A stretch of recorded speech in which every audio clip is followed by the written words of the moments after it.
6 Traitorous Cold War spies from a British Member of Parliament to a CIA counterintelligence officer. Meet some of the Cold War personalities who betrayed their countries. Julius and Ethel Rosenberg. Ethel and Julius Rosenberg. Credit: Heritage Images. Married in 1939. New York City residents Julius and Ethel Rosenberg were devoted communists who allegedly headed a spy ring that passed military secrets to the Soviets. The scheme got underway sometime after 1940, when Julius became a civilian engineer with the U.S. Army Signal Corps. He was dismissed in 1945 once the military learned of his communist sympathies, but not before recruiting Ethel's brother, an army machinist working on the Manhattan Project, to turn over handwritten notes and sketches pertaining to the atomic bomb. Meanwhile, other Rosenberg recruits purportedly delivered thousands of pages of documents detailing new radar and aircraft technologies. At trial following their 1950 arrest,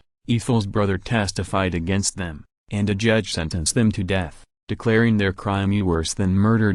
President Dwight D. Eisenhower then sealed their fate by denying a petition for executive clemency. The two were sent to the electric chair at New York State's Sing Sing prison on June 19, 1953, marking the first time American civilians had ever been executed for espionage. Although worldwide protests erupted over the Rosenbergs' treatment, with many people feeling they had fallen victim to McCarthy-era red baiting, the post-Soviet release of decrypted KGB messages proved that Julius had in fact been a spy. The evidence against Ethel is less ironclad, and her guilt remains in dispute. Klaus Fuchs police photograph of physicist Klaus Fuchs. Credit: public domain. Following Adolf Hitler's rise to power in 1933, Klaus Fuchs fled his native Germany for the United Kingdom, where he received a doctorate in physics and eventually became a citizen.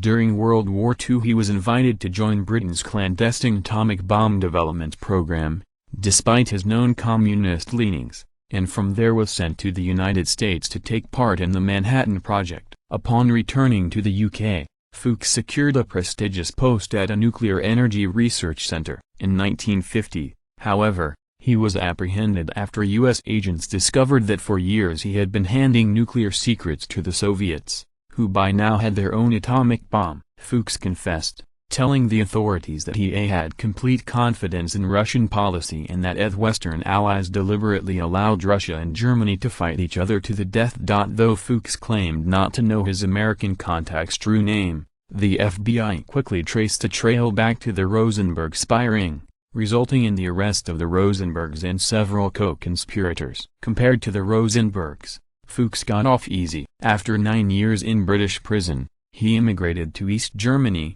where he continued working as a nuclear physicist until his retirement in 1979. A winner of the Karl Marx Medal, East Germany's highest civilian honor, Fuchs died in 1988 at age 76. Ray Malby. The London Houses of Parliament. Credit: public domain. Ray Malby, a one-time electrician, served from 1955 to 1983 in the House of Commons, where he championed so-called traditional British values. He campaigned, for example, against the legalization of homosexuality. For Conservative Party members like him, hatred of communism was practically a prerequisite. Yet in 2012, a dozen years after his death, a BBC reporter unearthed a file showing that Malby had been a mole for Czechoslovakia, then part of the Soviet bloc. Hundreds of pages of documents revealed that Malby, who was given the codename Laval, began secretly handing over intelligence not long after Czech agents first approached him at a November 1960 cocktail party. Lacking access to classified information, Malby supplied them instead with political gossip, such as the existence of a confidential investigation into a Conservative Party colleague. More insidiously, he also apparently provided floor plans of the Prime Minister's parliamentary office, as well as details about the Prime Minister's security team. For each helpful tidbit, Malby received £100, which, his handlers implied, went toward his drinking and gambling habits. In later years, they upped the total to £400 per year. Though Malby at one point met several times a month with his handlers, their collaboration appears to have ended in 1971. Remarkably, some Labour Party politicians are also known to have been in cahoots with the Czechs. The Cambridge Five. Two members of the Cambridge Five, credit, Hulton Archive, incredulous that a Conservative member of Parliament could be a communist spy. The British authorities were likewise thrown off by the elite educations and upper-class backgrounds of the so-called Cambridge Five,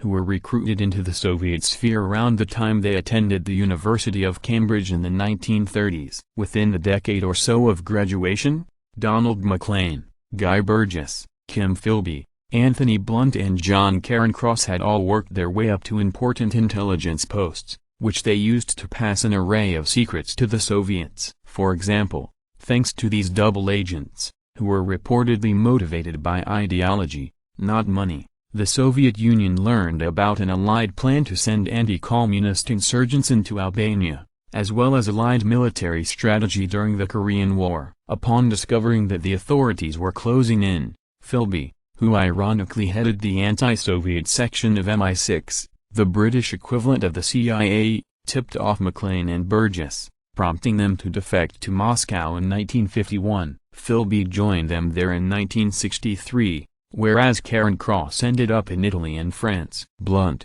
meanwhile, confessed in exchange for immunity from prosecution and was allowed to stay in Britain. None of the five ever faced espionage charges. Aldrich Ames. Former senior Central Intelligence Agency office Aldrich Hazen Ames, credit, Luke Fra, AFP, the son of a CIA analyst. Wisconsin-born Aldrich Ames wasted no time in joining the agency himself, starting there in high school as a part-time clerical worker and later becoming a full-fledged spy. Posted to such places as Turkey and Mexico, Ames spent much of his three-decade-long career attempting to coax Soviet officials into the CIA's service. Despite an obvious drinking problem and poor performance reviews, he advanced to become head of the counterintelligence branch of the CIA's Soviet division. In 1985, however, while going through a financially disastrous divorce, Ames walked into the Soviet embassy in Washington, D.C., and offered to trade secrets for money. Paid some $2.7 million over the next 9 years, he in return left classified documents at prearranged drop sites for the KGB to pick up later. He moreover disclosed the identities of virtually every secret agent working for the Americans within the Soviet Union, at least 10 of whom were subsequently executed. They died because this warped, murdering traitor wanted a bigger house and a Jaguar, the CIA's director said later. Though U.S. officials had suspected the existence of a mole for quite some time, Ames avoided arrest until 1994, when the FBI finally closed in after uncovering incriminating evidence in his trash and on his computer. He is currently serving a life sentence at a federal prison in Pennsylvania. Adolf Tolkashev, credit, Klubavi/http://www.astockphoto.com. The previous 5 examples notwithstanding, not every traitorous Cold War spy supported the communist cause. In early 1977, for instance, Soviet electronics engineer Adolf Tolkashev began dropping notes into the cars of U.S. diplomats, asking to meet with an American official. The CIA originally ignored him, worried that it would fall into a KGB trap. But Tolkashev, who worked at a military aviation institute in Moscow, persisted and eventually gained the CIA's trust. From 1979 to 1985, he regularly stuffed classified documents into his coat in order to photograph them at home with a CIA-supplied camera. His CIA handlers would then intermittently pick up this film, along with handwritten messages, after taking great care to avoid KGB surveillance. From Tolkashev, the CIA learned that U.S. cruise missiles and bomber planes could fly under Soviet radar. It also gained great knowledge of new Soviet weapon systems, thus saving the U.S. military an estimated $2 billion in research and manufacturing costs. For this spy work, the CIA paid Tolkashev more than $1 million, the majority of which was held in escrow pending his planned defection, and supplied Led Zeppelin, the Beatles and other Western rock albums for his son. Yet he appears to have been motivated more by revenge than money, telling his CIA handlers about the murder of his wife's mother and the imprisonment of her father during Joseph Stalin's purges of the 1930s. Tolkashev was furthermore upset by the government's treatment of contemporary dissidents he admired. The collaboration came to an abrupt end in 1985, When it's believed that former CIA agent Edward Lee Howard, and possibly Aldrich Ames as well, told the Soviets about Tolkashev's activities, he was executed the following year.